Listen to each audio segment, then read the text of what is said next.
Good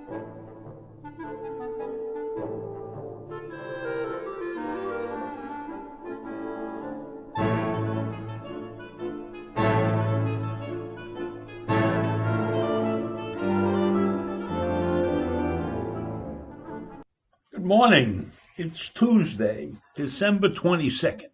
And on Sunday I was watching a TV show, and it featured Scott Pelley, famous newsman who worked for years on 60 Minutes and had a lot of news experience in over 35 years on the air. And he said that the foundation of this country was built on two things: freedom of speech and freedom of the press. And then he went on to talk about the press and journalism. And he said the press's function is not to offer opinions. The press's function is to be straightforward and honest and state the facts. If they're stating opinions, then it should be clearly identified as an opinion piece. And most newspapers have opinion pieces, and most news shows nowadays are almost all opinion pieces.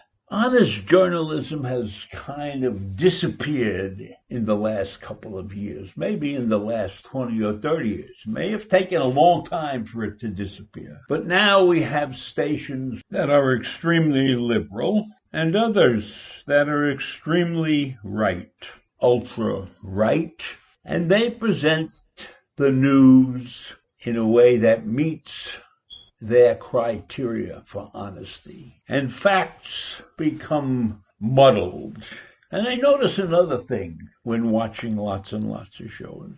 They don't necessarily have a newscaster all the time stepping up and stating what happened. They bring in experts.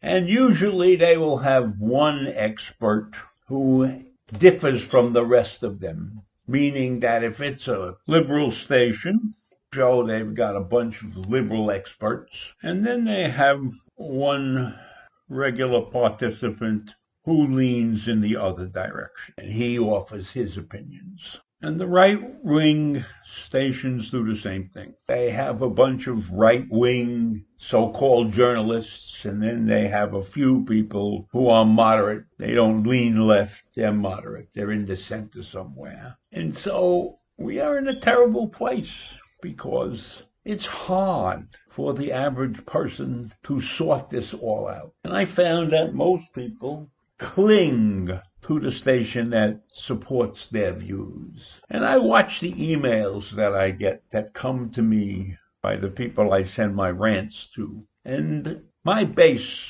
my ranting base as I call them, is a wide spectrum of people across many different views. I got to admit most of them are moderate, maybe even a little left of center. But then I have some extreme right-wingers who tell me stories.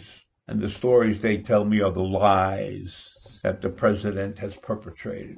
And the president has done damage to the news media by screaming fake news and fake news and fake news. But the news media hasn't responded properly either. They haven't stepped up and called him out enough. And then if they continue to treat their news shows as entertainment, you will never get a true story or something that closely resembles a true story. So that's the environment that we're living in right now. We can't be sure that we're getting honest news from everyone. And because the foundation of our freedoms are based upon free speech and a free press, then the foundations of our democracy are on shaky ground right now.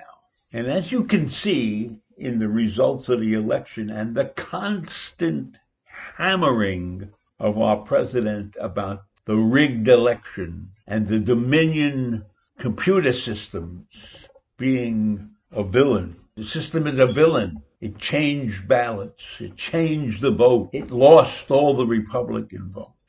Whatever lie comes into his head, he says, and 75 million people agree with him. And I'll tell you what I really think. I think he knew he was going to lose this damned election. And that's why he started in with the mail ballot and the rigging, because he also knew he could raise money and he could keep that money. So his win, his thievery, is robbing his constituents of over $200 million to defend a non-existent cause. And that is the epitome of bad news. And it took months before even some Republicans stepped up and said something. And most of them are still quiet. All of them could not step to the forefront and say this was an honest election. And people got fired because they said that. Bill Barr ends up resigning because he had the nerve to say it was an honest election. And Trump got on his case immediately. Chris Krebs is fired. His assistant quits. And taking a look at the big picture here, will we ever get back to honest news, right? Free speech is a whole other matter. Free speech, they can say anything. We don't expect them to be honest. They're allowed their opinions. Free speech is all about opinions. But the news should be about honesty. And that has disappeared from our news. We no longer have honest news. So I caution you, when you watch your TV shows and everything, recognize the fact that you are drawn to something that appeals to your political views or your life views. And very few people that I know watch more than one or two channels. And if I'm wrong, I'd like to hear about it. So in any event, that's my rant for this morning. And I hope you all have a good day. And I will say goodbye, and I'll see you tomorrow. Bye.